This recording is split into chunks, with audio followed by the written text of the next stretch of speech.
Mamadou Ndiaye Doss ñu ngi lay nuyu baax di la gërëm ci li ñuy recevoir fii sa kër ñu bàyyi la nga nuyoo ak internet inform.com. alhamdulilah ñu ngi sant yàlla ci julli ci Muhammad sallallahu alayhi wa sallam di nuyu mboolem ñi ànd ak yéen ci inforewmi.com mu site boo nga xamante ni bon dinañu koy xool ñun sunu site la ndax sunu frère moo ko moom donc sunu yëfi bopp la ba tax ñu ngi leen di gërëm di leen ñaanal fi ngeen toll ngeen weesu ko. Ndiaye fan yi dañuy faral di dégg lu bare bari gars yi di wax waxu pétrole waxu gaz muy débat boo xam ne Sénégal yi tàmmuñu ko di ko dégg am lu ci xew ci diggante Aliou Sall Frank Timis BBC def benn documentaire leer ci lu bare mu indi coow lu rëy est-ce que tey mën nga ñëwaat ci documentaire BBC boobu lan la doon expliquer ak mooy lan exactement pour xëy na ñi nga xam ne jotuñu ko seetaan wala comprendre luñu exactement mbir mi lan la. waaw. Documentaire bi BBC def nekkul lu bees ci Sénégal ah peut-être façon bi ñu ko defee moo nekk lu bees ci Sénégal yi mais ku mel ni Baba Aïdara yàgg na ci wax ku mel ni Sonko yàgg na ci wax ku mel ni Pape Alé Niang yàgg na ci wax même man ci samay chronique yu bari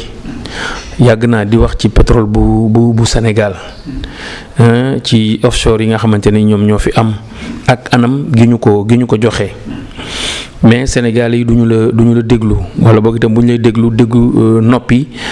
farandoo la ñu lay jox ba lépp loo wax lañ cey gis mooy kii dafa contre diw moo tax muy wax nangam mais du lu bees lii BBC def du lu bees mais am na lu muy dëggal moo di ndekete li journaliste sénégalais yi di wax ñu leen di soofantal bu ko keneen ku bokkul ci biir réew mi doone journaliste ni ñoom waxee moom la ñuy gën a fullaal que ñun xam nga loolu dafay liñ ci mën a jàngee rek mooy jot na ñu gën a bàyyi xel ci journaliste yi nga xamante ni ñoom ñoo nekk ci Sénégal BBC dañu ñëw pour leeral dañu gëstu ci mbiru pétrole nu mu demee ci Sénégal ñu gis ne Sénégal réew la moo xamante ni réew mu ndóol la réew la moo xamante ni ñu bari seen loxo jotul seen diggi gannaaw waaye ci biir ndóol googee ñu nekkee ndekete am na alal ju baree boo nga xamante ni mu ngi leen di romb te ñu jàpp ne ci ñetti nit la nekk ñaari ñi dana leen tudd mu di Frank Timis ak Aliou Sall ñoom dañoo jàpp ni ci la nekk ñu jàpp ni ci anam ga ñu joxee marché yi am na guerre di maanaam corruption boo xamante ni daf cee am ñoom nag ci loolu la ñu gëstu ba gis ni am na ci ay jalgati yu ci am ni mu waroon a demee ci société yooyu ñu taxawal ni ñu ko waroon a taxawalee demeewul noonu ci société boo nga xamante ni bi ñu ko créé ak bi ñu fi dugalee xaalis bi matul une semaine et puis pire mu am $250,000 yoo nga xamante ni ñoom dañuy seen gëstu dañu gis ni dugg na ci ab société boo xamante ni Aliou Sall moom moo ko moom kon boo xoolee ñoom dañu jàpp ni ci passation de marché yi dafa am benn nébuleuse bu maanaam lëndëm lu ci am ñu bëgg ñu leeral ko te li lëndëm loolu li ñuy jàpp mooy wàllu guerre noonu laa la ko mën a expliquer en grosso modo ci loolu la seen reportage bi tourné ñu gis ni nag diggante Aliou Sall ak Frank Timis bu doon teen la dañu naan ndox mi ci teen bi ñoom ñu ngi koy jëfandikoo te askanu lëmm ñoom ñoo ko waroon a jëfandikoo donte bënnagul pétrole bi bënnagul mais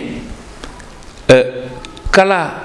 bënn pétrole ay teenu pétrole balaa muy bënn il faut nga saytu xool ndagam am na wala amul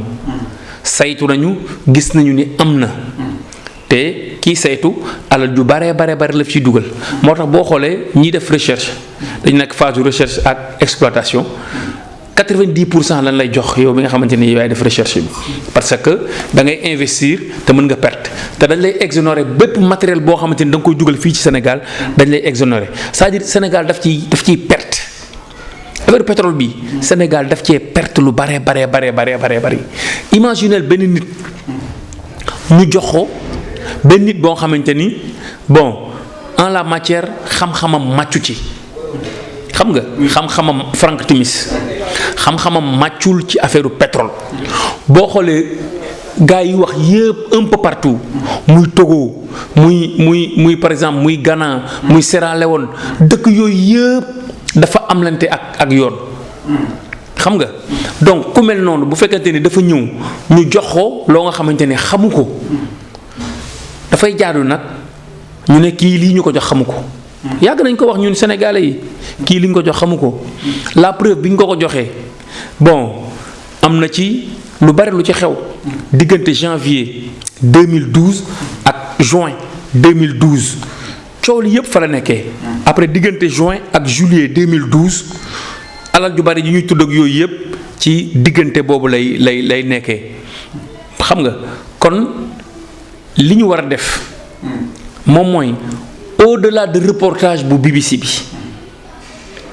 nañ ñu leeralal marché yi naka la demee parce que janvier 2012 la ñu ne Abdoulaye Wade dafa signé d'accord nañu Abdoulaye dafa signé mais amuloon décret d'application léegi IGE yónnee nañ leen pour ñu dem xool bi ñu demee xool xam ni lii ni ñu ko defee baaxul dañ koy kase bi ñu demee ba di ko kase turu Aliou Sall mi ngi woon ci biir naka la ñu def nag ba loolu ñu waroon dindi di ñëwuñu ko foofu la problème bi nekkee Aliou Sall turam li mu ci nekk en tant que rakku président moo tax Macky Sall en juin ñu signé waat affaire bi walla dafa jàpp Aliou Sall en tant que citoyen lambda sénégalais boo xamante ni war na liggéey war na dundal njabootam war na def leneen ak leneen moo tax ñu signé donc décret d'application bi ñu signé coow li lu muy bari Abdoul Mbaye ci la bokk président Macky Sall ci la bokk parce que Macky Sall moo signé Abdoul Mbaye moo contresigné kon coow li Abdoul Mbaye di wax ni yëpp moom ci la bokk de fu Aliou Sall duggee moom day dugg xam nga donc mbiru pétrole bi daal en grosso modo li ñu ci mën a expliquer bari na trop mais lii lañ ci mën a wax parce que dafa c'est trop technique lii lañ ci mën a wax pour nit ñi mën a comprendre. Ndiaye gis nañu président Macky Sall bi ñu jullee Korité ba noppi mu def benn déclaration laalaale ci wàllum pétrole bi ak coow li ci am nii tey ni nga gisee waxam jooj nañu dañuy gis benn président buy défendre rakam wala dañuy gis benn président de la République buy défendre intérêt 15 millions de Sénégalais. man gisuma président bu wax de un grand frère bu wax laa gis man li ma dégg c'est un grand frère buy wax bëgg a sauver son frère. loolu kese la parce que moment bi mu koy wax du moment am parce que Korité li ñuy wax mooy baaxlante ak diggante nit ak nit mais gis nga si lu njiit yi ñu jiite xamuñu le sens de la communication xamuñu ban moment la ñu war a communiquer ak fan la ñu war a communiquer xamuñu ko parce que président Macky Sall coow li su fekkente ni intérêt Sénégal moom moo ko taxoon a jóg du ci wax ci moment boobu am na ay moment yu war a mën a waxee mais boo xoolee depuis affaire bi génn ba léegi ñoom dañu mel ni ñu jëfu président Macky Sall wax na ci te li mu ci wax man Ndiaye Doss li ma jàpp mooy sama rakk la donte ñu ngi ci tudd état bu Sénégal waaye moom nañu ko tegee nale te lijjanti contrat bi naka la demee ak nangam ak nangam waa 250 millions de dollars astafurlah 250 000 dollars yi ñu koy tudd loolu fan lay féete loolu affaire askan wi la porte-parole gouvernement bi di def conférence de presse fan la ko defee ministère des affaires étrangères au nom de quoi la ko mu defee ko foofu lan moo tax mu defee ko foofu et puis ñoom lan moo ci seen yoon ci mbiru pétrole bi ba ñuy défendre Aliou Sall un gouvernement de la République man li ma xam la République nga war a défendre même su fekkente ni Aliou Sall mooy rakku président de la République mais xaalis bi ñu wax ay 10 millions de dollars ay 250 000 dollars loolu xaalisu Sénégal la pétrole bi du pétrole ma Samba du pétrole ma Demba pétrole lu Sénégal la xam nga foo tourner yaa ngi leen di gis ñu ngi défendre Aliou Sall pour lan parce que rakku président de la République la c'est-à-dire ñun ñoo amul fulla encore une fois ñun ñoo amul fulla parce que ñun mënuñu mënuñu par exemple Khalifa Sall def benn affaire ñun ñëpp ñu ne Khalifa moo def Karim Wade def benn affaire ñu ne demande sociale la réduction des comptes la population sénégalaise en son temps moom moo bëggoon réduction des comptes boobu ñu leeral ko alors que président Macky Sall moo ko waxoon ñu ne kon nañ ko leeral parce que loolu demande sociale la. léegi nag bi ñu ñëwee ba mu nekk rakku président de la république ñu ne moom deful dara loolu du demande sociale lii moo gën a nekk demande sociale que ay Karim Wade ak ay Khalifa Sall parce que lii 15 millions de Sénégalais ñoom ñoo ko war a jariñoo sunu pétrole la boo xamante ne ay puits ñoo fi nekk Rufisque offshore Kayar offshore ak Saint-Louis offshore te li gars yi mën a jàpp lii film la de premier épisode bi moo nekk nii. dama ne la lii mooy premier épisode bi lii nii mooy premier épisode bi mais Saint-Louis offshore tey ñëw Rufisque offshore ak Kayar offshore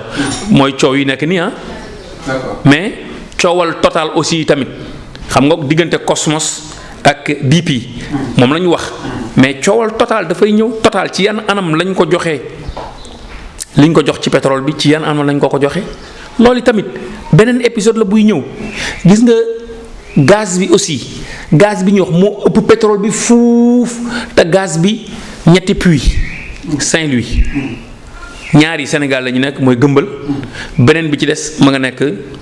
Mauritanie bu ñu bënnee bu Mauritanie bi waa Mauritanie ñàkk nañu parce que gaz bi lépp ci ñaari puits yooyu yu nekk Gëmbal fa lay ñëw te ci partie sénégalaise bi la nekk léegi boo xoolee pour Mauritaniens yi naar yi mus nañu ñu léegi 10% yi ñu ci war a am dañuy def 50-50 maanaam ku nekk day am 5% ça veut dire que même ñoom bu ñu bënnee mu ñëw ci ñun liggéey bi ëppee ci ñun itam du tee ñoom dañ ci am 5% loolu itam beneen épisode la boo nga xamante ni coowam ñëwagul de. donc mën nañu wax ne ak pétrole bi Sénégal dafa toog ci benn bombe à retardement. waaw bombe à retard benn volcan la sax laay wax ni du ma ni bombe à retard xam nga bombe day éclaté benn pëm rek après jeex na quoi mais kii volcan la boo nga xamante ni bu commencé ba larve yi commencé di tas di dugg ci kii yi su ko defee nit ñi dinañ xam moo tax ma ne la lii benn film la ñu nekk premier épisode bi moo nekk nii. est-ce que tey Aliou Sall li ñu koy tudd lépp ci wàllum njuuj njaaj nga xam ne xëy na lu ni mel lañ tuumaaloon Karim Wade lañ tuddoon ci wàllum Karim Wade ba def ko li ñu ko def lu ni mel lañ waxaloon kii di Khalifa Sall wala lu gën a ndaw sax xëy na ci côté koppar ba génne décret àtte ko tëj ko ci kaso bi tey est-ce que Aliou Sall jotul tey mu démissionné ci directeur des caisses de dépôt moom la yore. dama wax ci sama benn chronique. ni ci semaine bii ni président Macky Sall dafa war a dàq Aliou Sall comme Aliou Sall amul ngor démissionné président Macky Sall bu doon man la damay dàq Aliou Sall parce que gis nga Mamadou Seck biñ fi defee benn dossier ci affaire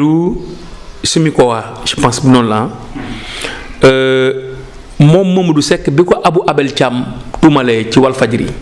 dafa démissionné boobu ñu ngi koy soog a fal ministre de l'économie et des finances dafa démissionné bi muy démissionné ñun ña nga woon ci conférence de presse bi wax nañ ci wax joo nga xamante ni bon ku nekk wax na mbokkam yi ñëpp wax nañu nanga mun leen moom li mu gis mooy dafa war a démissionné porter plainte yóbbu mbir mi ci yoon ba mu porter plainte yóbbu mbir mi ci yoon dafa dem ba dañ ko seetal après Abdoulaye Wade nommé waat ko au lieu mu nekk ministre des finances mu nommé waat ko ministre des infrastructures et des transports terrestres xam nga donc kon président Macky Sall comme ça waaye neen du démissionné mais na ko dàq CDC xaw ma CD lan na ko fa dàq caisse de dépôt et de consignation na ko dàq foofu bon maire Guédiawaye moom dañ ko fal amul problème de population bi ñoo ko fal loolu c'est pas grave mais li ñu ko nommé bépp décret boo xamante ni turam daf cee nekk nañu dindi décret boobu am keneen ku ñu fa teg même bu ñu ko fay teg provisoirement le temps que ñoom dañuy porter plainte. dañu porter plainte te bu ñu porter plainte Sénégal de nañu porter plainte États-Unis nañu porter plainte Angleterre. waaw nañu porter plainte Angleterre parce que Angleterre am na ci benn kuréel goo xamante ni affaire corruption lay lijjanti xam nga nañu dem porter plainte foofu. parce que ñun dañu tàmm yëkkati ay dañuy plainte bu ñu nee dañuy plainte rek ba gars yi nii naa nga mën a am Baba Aïdara bi mu fi waxee dañ ñoon dañ koy plainte Baba Aïdara dafa toog xaar ba sonn plainte boobu gisul dara am na ci ay quelques personnes yu ñu plaintoon ba ñu demee ba ci biir itam dañu ko bàyyi. xam nga gars yi dañuy yëkkati benn affaire ci kaw ba ñëpp yee après ci suuf ñu nëppal xam nga mais li Baba Aïdara wax mooy man loolu laa gëm mooy plainte yi suñ ko ñoom buñ ko deful man personnellement fii ak le 20 juin bu dee dara amul man dinaa porter plainte man Ndiaye Doss dinaa porter plainte te bu may porter plainte dinaa ci citer à comparaître ñu bari ñoo xamante ni tudd nañ ci seen tur su ko defee ma dem ci procureur déposer ko fa ñu xool ba xam parce que suñu alal la ñun ñoo ko moom. xam nga dafa war a leer ñun tuumaaluñu kenn neewuñu Aliou Sall la neewuñu Franck Timis la mais dañu ni am na benn nébuleuse bu am ci affaire pétrole Rufisque offshore Kayar offshore épisode la nañ ñu leeralal naka lañ ko joxee même Sénégal bu nekkee ITIE la nekk ñu ne bon Sénégal boo xoolee ci contrat pétrolier ITIE nee nañ Sénégal daal exemple la mais exemple ci lan la Sénégal nekkee exemple leeraluñ ñu ko de boo waxee rek ñu naan non bërki à chaque fois koo gis même cadre yi ak sage yu APR yépp koo ci dégg danaan ITIE am na benn certificat boo xamante ni jox nañu ko Sénégal mais ci ban domaine lañ ko joxee ci yan contrat lañ ko joxee est-ce que contrat yépp lañ siiwal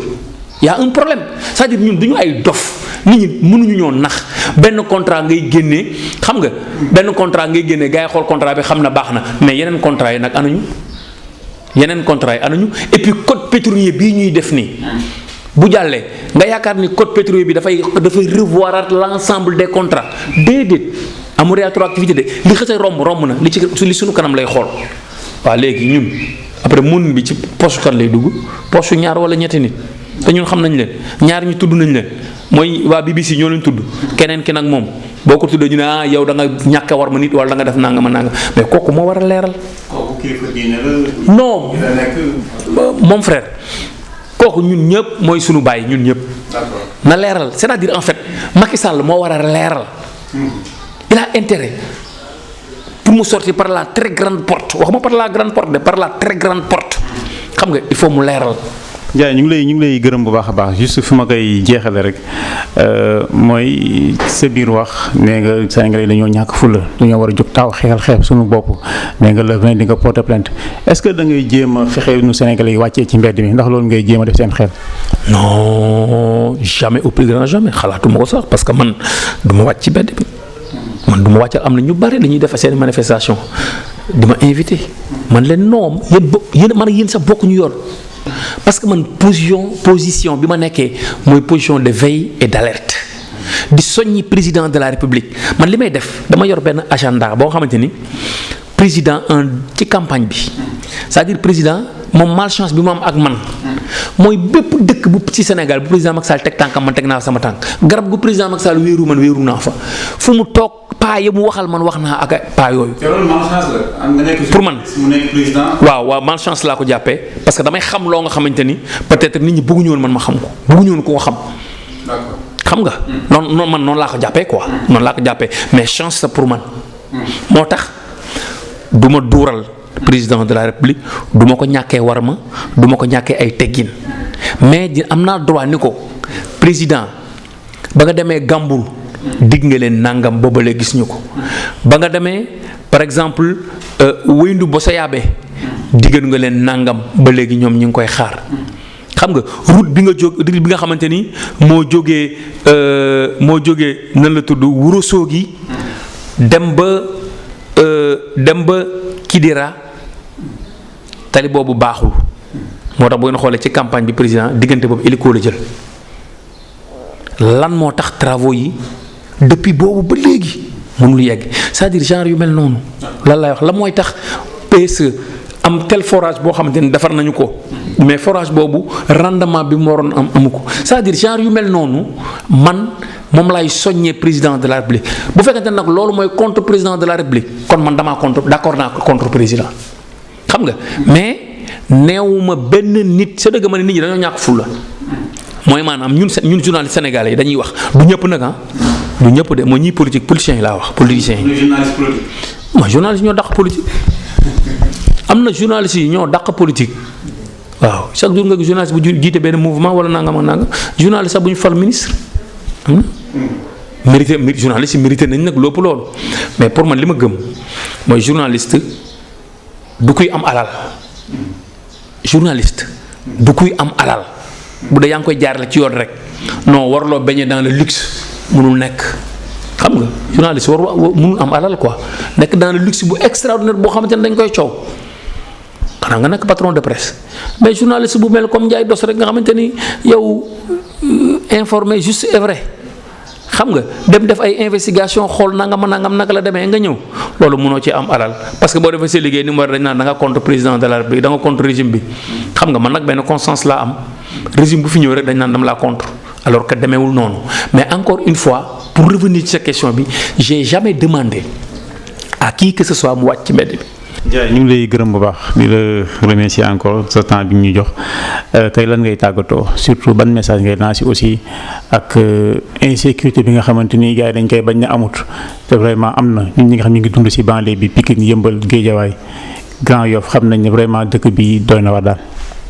insécurité boobu li ma lay wax man de sama kër gi dafa am gardien loolu rek laa lay wax dafa am gardien parce que maanaam. koñ quartier bi ma dëkk bëgguma leen tuumaal parce que su may dëkkandoo lañ mais insécurité moom fépp la am maire bi am na ci benn bâtiment boo xamante ni joxoon na ko waa ministère de l'intérieur xam nga réfectionné moom moo koy réfectionné mooy def lépp ñoom dañ fiy indi effectif rek ba léegi ëpp na 2 ans ba léegi xam nga waxoon nañ fi Kër Massar Zac Mbao fan Diamaguène Sicap Mbao ba léegi wax la yam ëpp na 2 ans donc y a un problème te li ma bëgg itam sénégalais yi nañu taxawee position de veille et d'alerte ba nga xamante ne dara du leen bett ci mbiru pétrole bi lu mu ci mënti doon na ku nekk bind benn question xam nga sénégalais yi li ma leen di digal man na ku nekk bind benn question ci affaire pétrole yi ñu dajale question yëpp yóbbu ko jébbal ko président de la République. pare nga pour porter le combat. le 20 bu passé te benn action amul xam nga su boobaa nag man dinaa wax lan la ñuy def fan ak fan la ñuy indi question yeeg nangam yooyu yëpp su ko defee ma dajale yëpp yóbbu ko bu ñu ko nangoo baax na bu ñu ko nangul itam ma publier yëpp ñu leen question nangam ñi ci mën a tontu ñu tontu ci lu ñu ca mënta tontu itam ñu xool mais li wér te wóor daal moo di président de la République affaire pétrole bi war na ko mën a leeral parce que affaire yi nii du affaire Aliou Sall wala affaire Franck Timis de affaire Sénégal la fi ne actuellement à la face du monde ñëpp ngi teg bët Sénégal. ñëpp a ngi teg bët Sénégal te amoon na benn avancée boo nga xamante ne amoon na léegi avancée boobu nag pour ñu bañ a ñu ñuy rétrogradé xam nga nañu leeral mbiru pétrole bi xam ana kan moo ci def lan xam contrat yi nan ak nan la demee xam itam ñu bees ñi ci dugg ci ay total ak yooyu naka lañ ci dugg see su ko defee mbir yi leer ci bopp Sénégalais yi gis nga Sénégalais yi bu lépp leeree ci seen bopp wala lu tuuti bu leeree rek ñoom dañuy dégg jàmm te dañoo war a dégg jàmm encore une fois.